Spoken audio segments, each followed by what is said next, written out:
You're listening to Election Talk with Attorney Carrie Harper on Radio Free 102.3 KJLH. Okay, we're back at it. We have in studio not another judicial candidate, but someone who's going to talk a little bit about the consequences or the benefits of voting. And she is from the wonderful city of Pasadena. Her name is Esprit Jones. She's one of 11 members of the Community Police Oversight Commission in the city of Pasadena. She's serving her second term as the chairwoman. She's a lifelong resident of Pasadena, Altadena, and she's committed to the embetterment of the community and its wellness. She has done a lot, and she's investigated controversial killings in the city of Pasadena. Specifically, this committee came about after the killing of Anthony McClain in 2020. Mr. McClain was a passenger, if you recall the incident. He was a passenger in an automobile that was pulled over, and he decided to exercise his constitutional rights by walking away and then running. As a result, he was shot in the back twice by Edwin Dumagwendon, who said that he believed he was in danger of his life as Mr. McClain was fleeing from him. He was so afraid that he executed Mr. McClain. The city ultimately paid $7.5 million to the mothers of Mr. McClain's family. Good morning, Ms. Jones. Good morning. Thank you for coming in. And you're here to talk a little bit about the commission and your work there. Can you tell us a little bit about that? We are at the start of our fourth fiscal year. As you may mention, the Oversight Commission, Police Oversight Commission in the city of Pasadena was created in response to the death of Anthony McClain by Officer Edwin Dumagwendon. Our then Mayor Terry Tornick and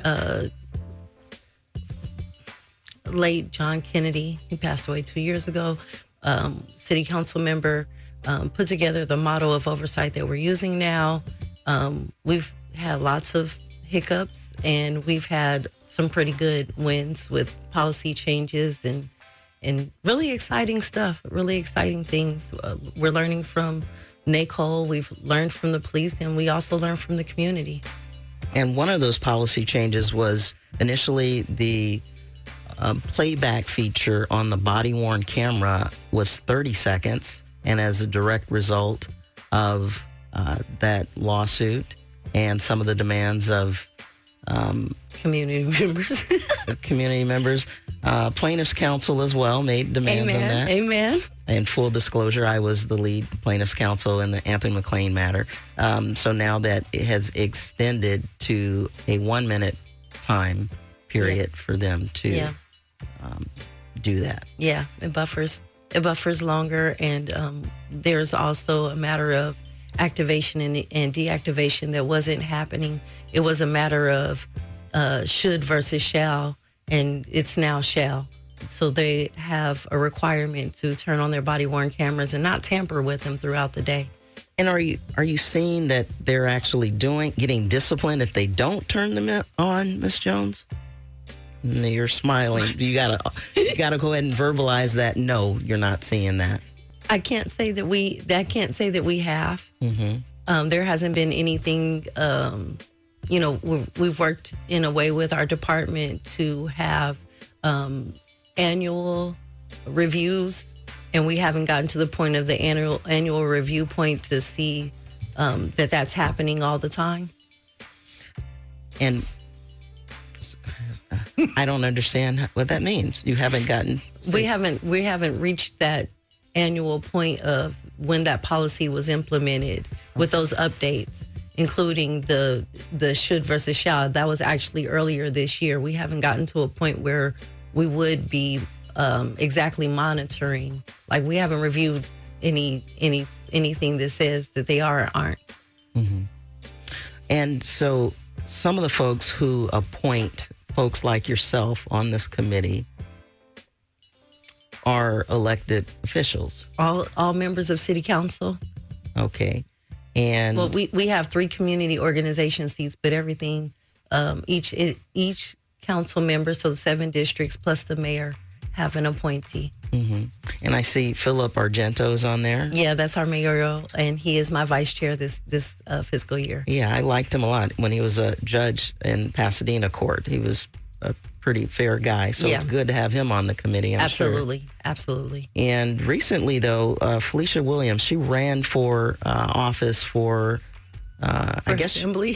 for assembly against Falante Riddle. So both of them were unsuccessful Yes. in their elections. Yes. And so, but one of the folks that Miss Williams appointed is a retired police officer, Yes. police captain. She advised that she does not reappoint commissioners. So we lost, and I'm saying it that way, we lost a woman of color who is an advocate for Black and brown communities, marginalized folks.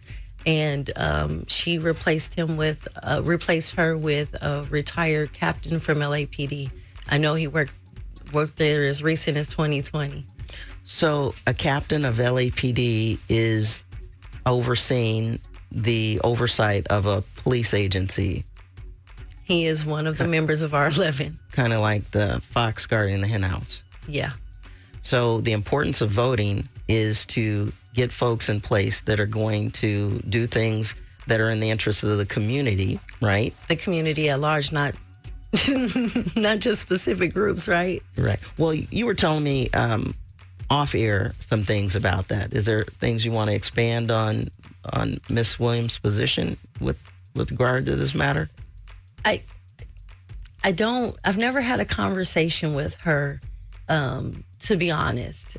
She doesn't, it's not a vibe. So it doesn't feel like you can even speak to her, even though she looks like us. It's almost like she's absent of what the experience may be for other people that look like us.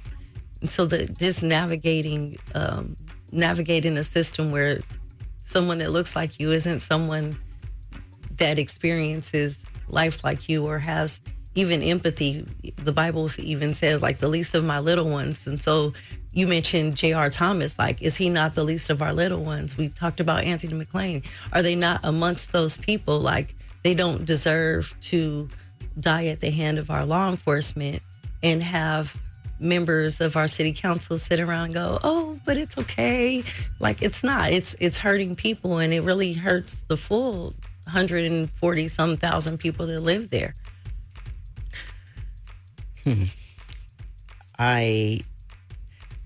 So what can the voters do in Pasadena to deal with this situation? She's already not going to be in her seat anymore. She'll be unseated in December. We'll get Rick Cole, and he's served in our city council previously. Be aware of what's happening. Like, don't be afraid to have conversations. And there are many local organizations that are hosting various conversations as we prepare for what's happening in our election, and even to be civically engaged just with what's happening. Like, show up to those panel conversations. I just saw something that Rick Cole is posting, something I believe on homelessness. He had one last month in regards to, policing in various communities, where Juliana Serrano was on that panel, along with our current chief of police, Gene Harris.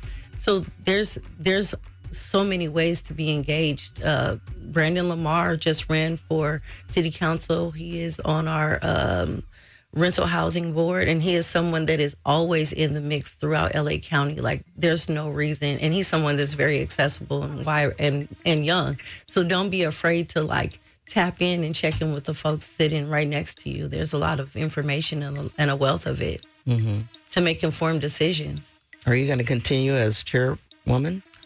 Well, that depends on my oversight commission. We just started our new fiscal year in July, so it's new, the second term here.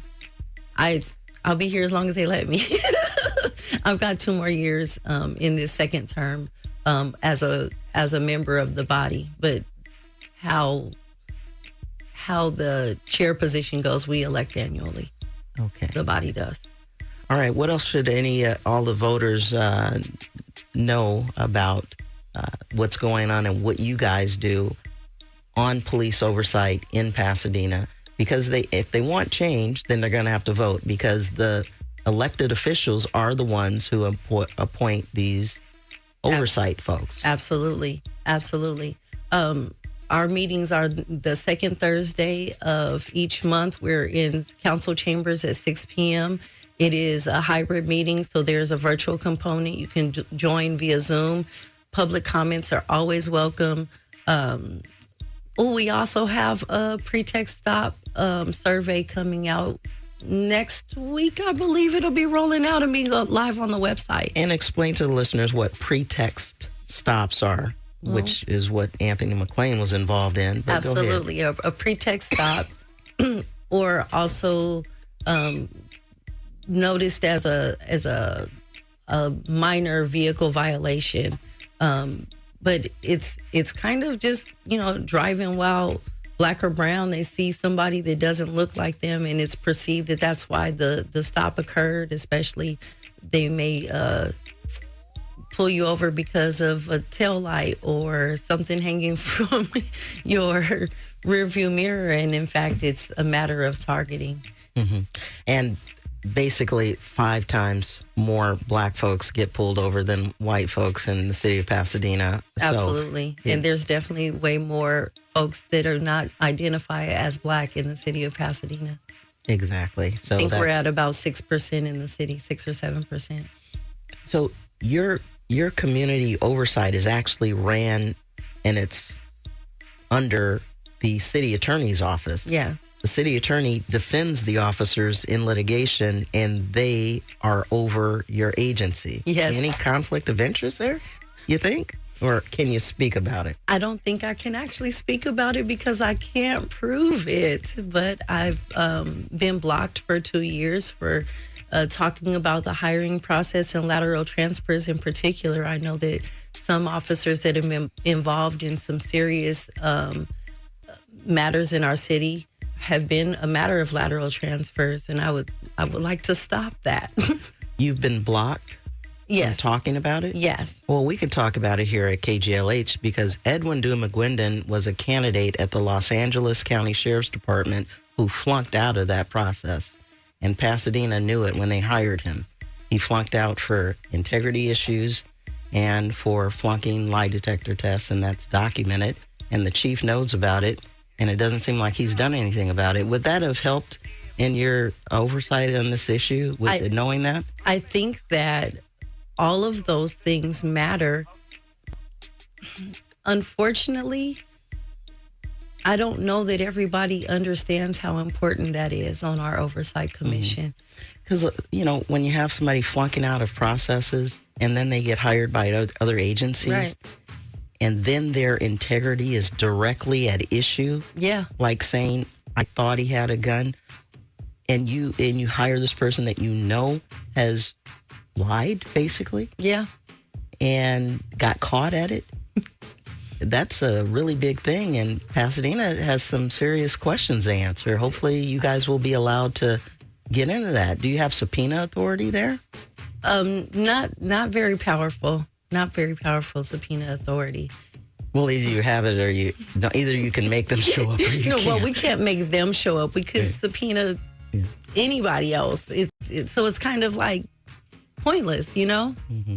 How can folks reach you if they need to? As we're coming close to Steve Harvey time, so I just want to, anybody who has information or that could give you assistance, how can they reach you? My email address is spreejo456@yahoo.com.